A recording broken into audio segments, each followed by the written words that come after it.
I've been working the graveyard shift at Oceanic Delicacies for 6 months now.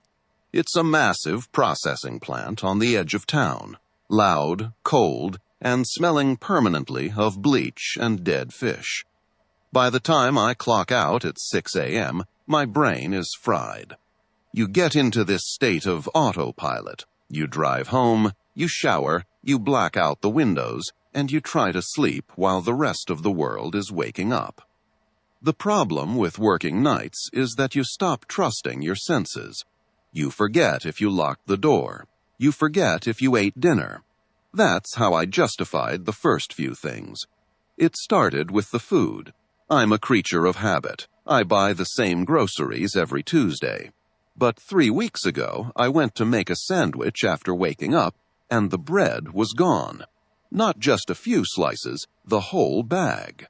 The horror isn't performed. It's revealed through understatement, silence, and matter-of-fact delivery, letting the listener slowly realize how wrong everything was. I checked the trash. Nothing. I figured I must have finished it in a sleep-deprived haze the night before and forgotten to toss the wrapper. I let it go. But then it was the milk. Then a brand new jar of peanut butter, wiped clean, sitting in the sink. I thought I was sleepwalking. It happens to shift workers. Your circadian rhythm gets smashed, and you do weird things. I even downloaded one of those sleep recorder apps to see if I was talking to myself or moving around. The first night, it picked up nothing but the hum of the fridge. The second night, it recorded a thud, loud, heavy, like something falling in the kitchen. I listened to that audio clip 5 times. I convinced myself it was the ice maker. I had to convince myself, because the alternative was that I wasn't alone. Then came the smell. The horror isn't performed. It's revealed through understatement, silence, and matter-of-fact delivery, letting the listener slowly realize how wrong everything was. Working at the plant, you get noseblind to seafood. You scrub your skin raw, but the brine stays in your pores. But this was different. I'd wake up in the afternoon, walk into the living room, and hit a wall of odor. It wasn't fish. It was stale, unwashed, like sweat that had dried and layered over itself for weeks. I scrubbed the carpets. I bleached the drains. I threw out my work boots, thinking I'd stepped in something rotten. But every time I came home from a shift, the air in the apartment felt heavier, thicker. I started feeling like I was being watched. You know that prickle on the back of your neck? I'd be brushing my teeth, staring at the mirror, and for a split second, I'd swear the reflection in the shower door shifted. 2 days ago, I came home early. The machinery at the plant broke down, so they sent us off at 3 a.m. I didn't turn the lights on. I didn't want to wake my brain up. I just navigated by the streetlights coming through the blinds. I walked into the kitchen to get water. The fridge door was open, just a crack. The light from inside spilled out in a thin yellow line across the linoleum. I froze. I know I didn't leave it like that. I reached out to push it shut, and I heard it. A sound, not from the fridge, from above the fridge. There's a small gap between the top of the refrigerator and the cabinetry, maybe 6 inches of dead space. I heard a sharp, wet intake of breath. My heart hammered against my ribs. I stood there, hand on the fridge door, staring into that dark gap. "Hello?" I whispered. Silence. Then a shuffle, the sound of fabric dragging against wood. I didn't play the hero. I didn't grab a knife. I ran. I bolted out the front door, scrambled into my car, and locked it. I sat there in the parking lot, shaking, watching my own windows. I called the police. They took 20 minutes to get there. It felt like 20 years. They found him. It wasn't a monster. It wasn't a ghost. It was a guy, maybe 50 years old, emaciated, skin gray from lack of sun. He'd been living in the crawl space above my kitchen pantry. He'd removed the vent cover behind the fridge to get in and out. The police said he'd made a nest. That's the word they used. A nest. Old blankets, my missing clothes, wrappers from the food he'd been stealing. And a bucket. That was the smell. He hadn't been leaving the crawl space to use the bathroom. But the worst part wasn't the theft. It wasn't the smell. The police found a notepad up there. Just a dirty little spiral notebook. He'd been keeping a log. Subject sleeps at 7 a.m. Subject restless today. Subject almost saw me. He wasn't just living there. He was watching me. He was waiting for me to leave, eating my food, using my shower, and then crawling back into the wall to listen to me breathe while I slept. I quit the job at the plant. I moved out the next day. But I still can't sleep without the lights on. Every time I hear a floorboard creak, I wonder if the walls are hollow and if they're really empty. The horror isn't performed. It's revealed through understatement, silence, and matter-of-fact delivery, letting the listener slowly realize how wrong everything was. We assume our homes are fortresses, that the locks on the doors keep the danger out. But what if the lock isn't there to keep them out, but to keep you in with them? My parents like to tell this funny story at family dinners. They talk about how, when I was 5 years old, I had an imaginary friend. They say I used to stand on my bed every night, pull back the curtains, and wave into the pitch-black backyard. They think it's cute.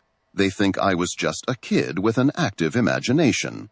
They don't remember the part where I screamed, and they definitely don't remember why I was waving. My bedroom was on the ground floor. It faced a narrow strip of garden, and behind that, an old rotting tool shed that came with the house. I didn't start waving because I wanted a friend. I started because I saw movement. The first time, I thought it was a stray dog. It was just a shadow detaching itself from the side of the shed. But dogs don't stand on two legs. And dogs don't wear hoodies that are so greasy they shine under the moonlight. I was 5. I didn't know about stalkers or squatters. I just knew there was a man living in the garden. I remember pressing my hand against the cold glass. He was standing about 10 feet back, half hidden by a bush. He raised a hand. He waved. It wasn't a friendly wave. It was slow, rigid. I waved back. He stepped closer. That became the ritual. Every night at 8 p.m., my parents would tuck me in and leave the room. As soon as the door clicked shut, I'd get up. He'd be there, waiting. He'd wave. I'd wave. If I waved, he stayed outside. That was the logic in my 5-year-old brain. I thought I was keeping him away. I thought I was controlling him. I didn't realize I was being conditioned. One night I was sick with the flu. I didn't get out of bed. I just lay there, staring at the ceiling, drifting in and out of fever dreams. I missed the window. Around midnight, I woke up to a sound. Tap, tap, tap. It wasn't wind. It was a fingernail against the pane. I rolled over. He was right there, pressed against the glass. Up close, he wasn't a shadow. He was a guy, emaciated, eyes wide and bloodshot, teeth yellow and bared in a rictus grin. He was looking past me, scanning the room, checking for my parents. He saw me looking. He raised a finger to his lips. Then he tried the latch. That's when I screamed. My dad burst in a second later. By the time he flipped the lights on, the window was empty. They told me it was a nightmare. They checked the yard, saw nothing, and nailed the window shut just to make me feel safe. We moved a year later. I grew up. I forgot about the man in the garden. Or at least I convinced myself he was a dream. Last month, I was helping my dad clear out the attic. We were going through boxes of old paperwork, tax returns, deeds, medical records. I found a manila envelope labeled Incident Report, 1998. I opened it. It wasn't a dream. Inside was a police report and a stack of Polaroids. The police hadn't found anyone that night, but they came back a week later when my dad found signs of entry on the shed. The photos showed the inside of that tool shed, a sleeping bag, cans of beans, a bucket filled with waste, and a pair of binoculars sitting on a crate pointed directly at my bedroom window. But it was the last photo that made my blood run cold. It was a notebook found in the sleeping bag. It wasn't a diary, it was a log. 8 p.m. Signal received. Subject alone. 8 p.m. Signal received. Clear. 8:05 p.m. Signal received. I dropped the photo. My parents thought I was playing pretend. The man in the shed didn't think it was a game. To him, my wave wasn't a greeting. It was the all clear. I wasn't keeping him out. I was telling him exactly when it was safe to come in. Children have excellent instincts. They know when something is wrong long before adults do. The problem is, adults are very good at convincing children that safety is real and monsters are fake. Sometimes they're wrong about both. I worked the closing shift at a video rental store in the late 90s. It was the kind of job where you go on autopilot, rewind tapes, restock shelves, check the clock every 30 seconds. On a Wednesday night, 5 minutes before close, the door chime went off. A guy walked in. Average height, well-dressed, smelled expensive. Not the usual late-night weirdos we got. He walked straight up to the counter. He didn't browse. "I need a recommendation," he said. His voice was level, flat. "Sure," I said.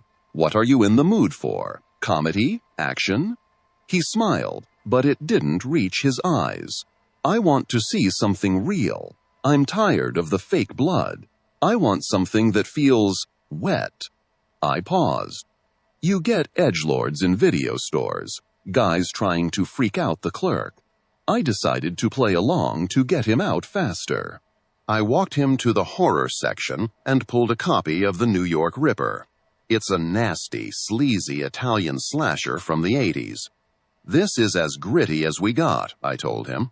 "The killer quacks like a duck while he slashes people up. It's disturbing." He looked at the cover. Then he looked at me. He studied my face like he was memorizing a map. "Perfect," he said. "I'll take it." His name on the account was Michael. He paid, didn't ask for a bag, and left. I locked the door behind him, counted the drawer, and got out of there. I walked to my car in the back lot. It was a beat-up Nissan, but it was reliable. I turned the key. Nothing, not a sputter, just dead silence. I popped the hood. I'm not a mechanic, but I know what a battery looks like. The cables hadn't come loose. They had been cut clean through. The copper wire was shining under the street lamp. Someone had done this while I was inside. I didn't have a cell phone. My roommate, Lara, was working nights. I had two options: sleep in the car or walk the 2 miles home. I started walking. The route was mostly residential, passing through pockets of darkness between streetlights. About halfway home, I heard it. A car engine, moving slow, rolling at walking speed. I didn't turn around, I just walked faster. The car matched my pace. I could hear the tires crunching over the gravel on the shoulder. I turned a corner sharply, cutting through a park to lose him. The car didn't follow. I let out a breath. I told myself it was just a coincidence. I told myself the battery cables were just old and snapped. I was lying to myself. I got to my apartment around 1 a.m. The porch light was off. Laura always leaves it on. I unlocked the front door. The chain was unhooked. I stood in the entryway, listening. The house was silent. Too silent. "Laura?" I whispered. Nothing. I walked into the kitchen. The back door was wide open. The November wind was blowing through the house, chilling the sweat on my neck. I went to shut it. I reached for the handle. From the darkness of the living room behind me, a voice spoke, high-pitched, nasal, mocking, "Quack, quack, quack." I spun around. He was standing in the doorway to the hall. Michael, the customer. He was holding a carving knife from our kitchen block. He didn't monologue. He didn't explain. He rushed me. I threw a heavy ceramic bowl from the counter. It hit him in the shoulder, but he didn't stop. He tackled me into the fridge. I felt the breath leave my lungs. The knife came down. I got my arm up. The blades sliced through my forearm, hitting bone. The pain was white-hot, blinding. I kicked him, scrambling back, slipping on my own blood. He stood over me. He wasn't rushing anymore. He was enjoying it. He raised the knife again. Boom! The sound was deafening in the small kitchen. Michael jerked forward, his chest exploding in red. Boom! He dropped the knife. He looked down at himself, confused. Laura was standing in the hallway entrance, her dad's .38 revolver shaking in her hands. She looked terrified. Michael fell to his knees. He looked at me, blood bubbling between his teeth. He smiled. "Reveal," he wheezed. 5 stars. Then he collapsed face first onto the linoleum. The police arrived 10 minutes later. They found his car parked 2 streets over. Inside, they found a camcorder. They played the tape for evidence. It started at 5 p.m. that day. It showed me walking into the store. It showed me working behind the counter for hours, filmed through the front window. It showed me walking him to the horror section. It showed me walking home, filmed from inside his car. And then, the last clip. It was filmed inside my bedroom. While I was at work, selling him the movie, he had already been in my house. He'd set up the camera on my dresser. The footage showed him touching my pillows, smelling my clothes, and then he turned the camera to face the bed, pressed record, and whispered, "I'll be waiting." He hadn't broken in after I got home. He was in the closet the moment I walked through the door. We assume that strangers are just background characters in our lives, that they stop existing the moment they walk out the door. But sometimes you aren't the main character. Sometimes you're just the assignment. I was 7 the first time my father took me to the church. It wasn't a building. It was a root cellar, deep in the woods behind our property, dug into the side of a hill and reinforced with rotting timber. He carried a kerosene lantern. He told me that we were going to speak to God, but we had to go underground because God couldn't hear us through the noise of the open air. I believed him. I believed him because I was small, and he was huge, and his hands were callous hard. The room smelled of wet earth and copper. There was a stone slab in the center. He called it the altar of the heavy heart. He had a lamb with him, not a metaphor, a real living lamb he'd bought from a farm 2 towns over. He'd bound its legs with zip ties. He handed me the bowl. "Don't drop it," he said. "The blood is the message." I didn't want to hold it. The lamb was crying, that bleating sound that sounds too much like a human child. My father didn't chant. He didn't speak in tongues. He just pulled a skinning knife from his belt and did the work. It wasn't magic, it was butchery. He slit the throat. I expected it to be quick. It wasn't. The animal kicked, it thrashed, it fought for air while the blood sprayed hot over my hands and filled the bowl. One dropped the bowl. One slipped on the wet stone and scrambled back, hyperventilating. My father didn't scream. He didn't strike me. He just sighed. A disappointed, heavy sound. "Get up," he said. "I want to go home," I choked out. "You are home," he said. "Look at it." He forced me to look at the animal as it stopped moving. "This is the price," he said. "The world wants to eat you, son. You have to learn to be the teeth, not the meat." That was the night I learned that faith was just a word for fear that had been given a schedule. We didn't go to a synagogue. We didn't go to Mass. My father said those were for weak men who needed a soft God. Our God was hungry. The pets disappeared first. The stray cats I fed. Then the dog we had for 3 months. My father said they had run away, but I'd see him washing the truck bed with bleach the next morning. Then came the burial. I was 12. He drove me out past the logging roads to a spot where the ground was soft and disturbed. He handed me a shovel. "Dig," he said. I dug until the hole was 4 feet deep. I thought we were burying another animal. "Get in," he said. I froze. "Dad?" "Get in. The earth needs to know your shape. If it knows you, it won't take you before your time." I got in. I lay down in the dirt. He put a piece of plywood over my face, resting on the edges of the hole so I wouldn't suffocate. Then he started shoveling the dirt back in. The sound of soil hitting that wood. Thump, thump, thump. It's the loudest sound in the world. The weight pressed down on my legs, then my chest. "Don't panic," his voice came from above, muffled. "Panic uses oxygen. Stay quiet." I lay there for 6 hours, buried alive in the woods. I peed myself. I cried until I was dehydrated. I clawed at the underside of the wood until my fingernails tore off. When he finally dug me out, I was catatonic.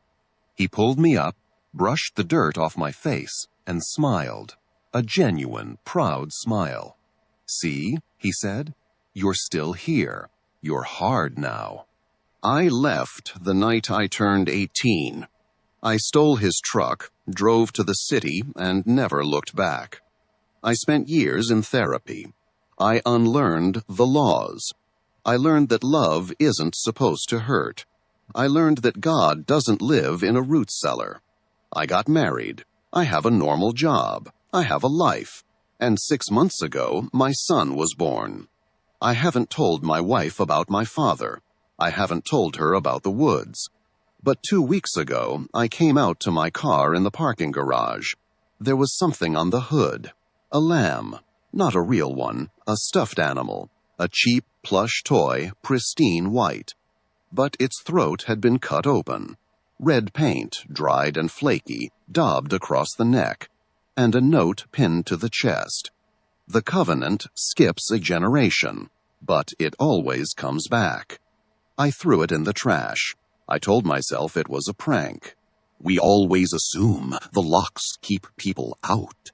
But locks only work if the threat is on the other side of the door. If they're already inside, a lock is just a way to make sure you can't get out. I still have the phone. I haven't turned it on in 6 months, but I keep it in my nightstand. It's the only evidence I have that I'm not crazy, that I didn't just imagine the smell. God, the smell. It was like wet insulation and rotting meat. Katie was 16. She was obsessed with this guy, Alex. Leather jacket, quiet, played guitar, the usual type. She was totally infatuated. I was her older brother. I was 19, stuck in that gap year boredom where you feel like nothing you do matters. I wasn't malicious. I was just bored and arrogant. She was complaining she didn't have his number. So I lied. I said I had it. I downloaded a burner app, made a WhatsApp profile, grabbed a grainy picture of a guitar off Google.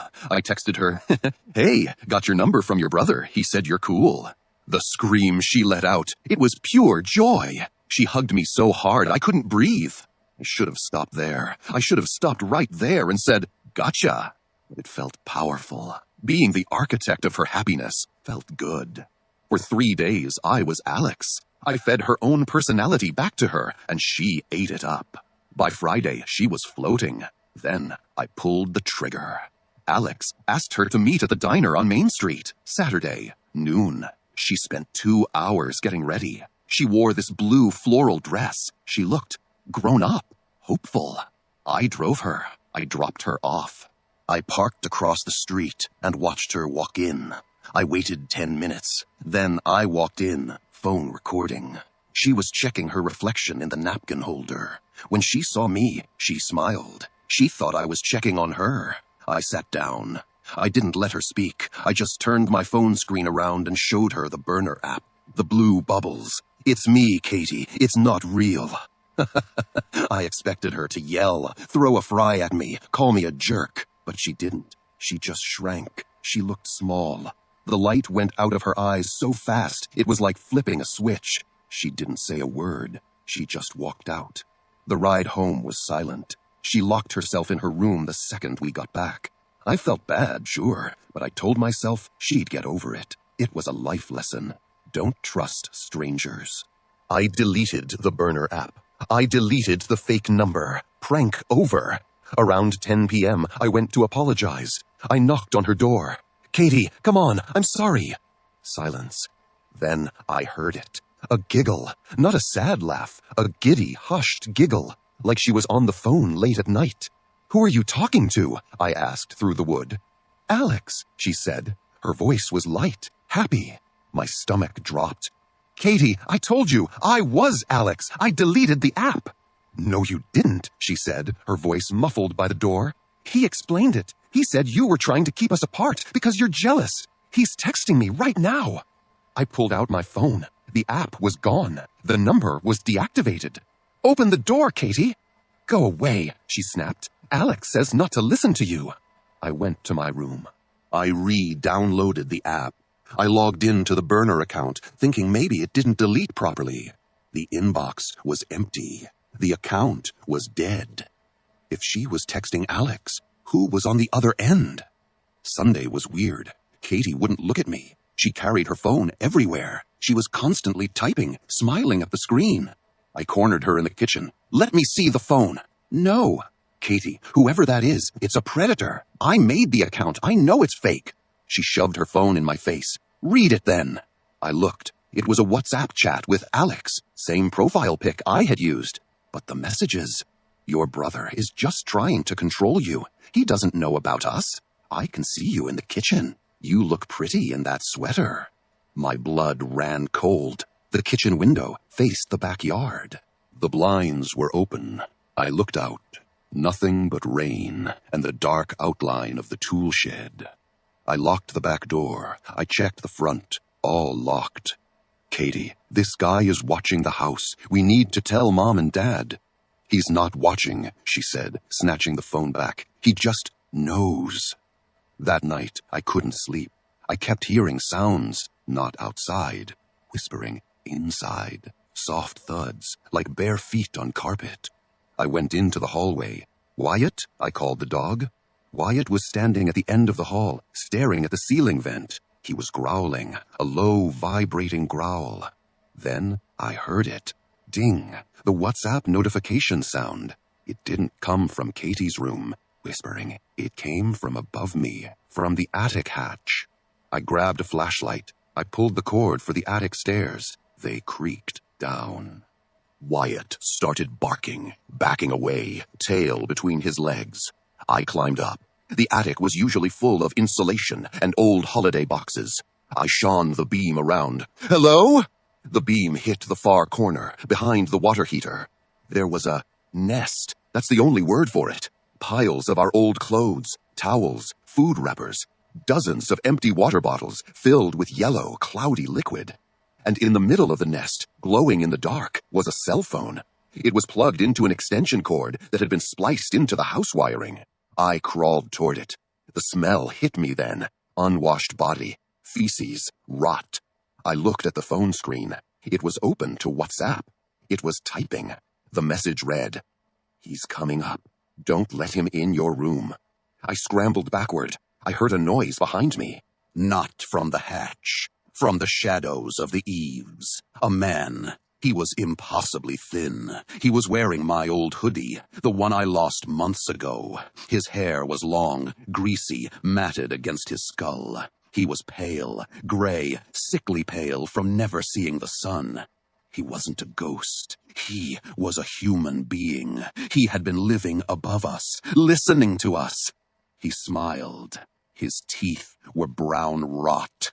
"Alex is busy," he rasped. His voice was like grinding stones.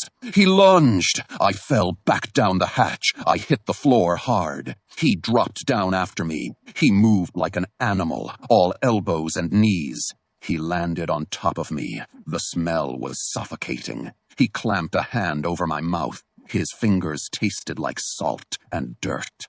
"She's mine," he hissed. "I've been listening. I know her better." I kicked him. I scrambled back, yelling for my dad. The man looked at Katie's door. Ding. Her door opened. Katie stood there, phone in hand.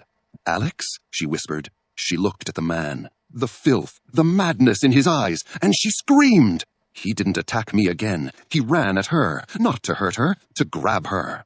My dad burst out of his bedroom with a baseball bat. The guy, this Alex, he saw my dad and bolted. He didn't use the door. He scrambled up the wall, literally climbed the doorframe, and threw himself back into the attic hatch like a rat. We heard him scrambling through the rafters. We heard a crash as he kicked out the gable vent and jumped to the roof. By the time the police came, he was gone. But they found his setup. He had drilled holes, small ones, into the drywall of Katie's room. Into the bathroom. He had been there for months. The police found a notebook in his nest. It was filled with transcripts, conversations we had at dinner, arguments, and the last page, just one sentence repeated over and over. "I can be Alex. I can be Alex. I can be Alex." We moved. We couldn't stay there. Katie is in therapy. She doesn't use social media anymore. She doesn't really date. I still have the guilt. Because I gave him the name. I gave him the persona. I created the mask that he wore to her.